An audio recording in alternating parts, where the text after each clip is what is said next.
নমস্কার।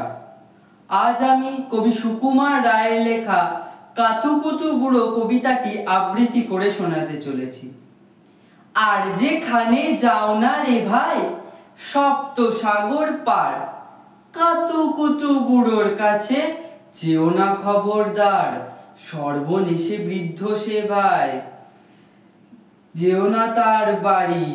কাতুকুতুর কুলপি খেয়ে ছিড়বে পেটের নাড়ি।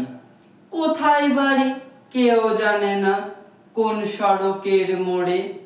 একলা পেলে জোর করে ভাই গল্প শোনায় পড়ে। বিদ ঘুটে তার গল্পগুলো না জানি কোন দেশি। শুনলে পরে হাসির চেয়ে কান্না আসে বেশি।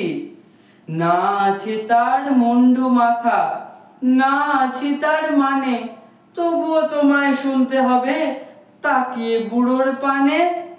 গায়ের উপর সুরসুরি দেয় লম্বা পালক লয়ে, কেবল যদি গল্প বলে তাও থাকা যায় সয়ে। কেবল বলে হো হো হো কেষ্ট দাসের পিসি, বেচতো খালি কুমড়ো কচু হাঁসের ডিম আর তিসি।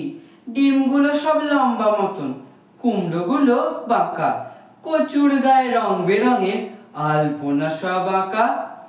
অষ্টপ্রহর গাইতো পিসি আওয়াজ করে মিহি, ম্যাও ম্যাও ম্যাও বাকুম বাকুম ভো ভো ভো চিহি।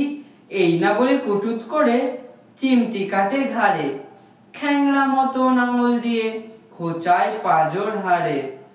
তোমায় দিয়ে সুরসুরি সে আপনি লুটোপুটি, যতক্ষণ না হাসবে তোমার কিচ্ছুতে নেই ছুটি। নমস্কার।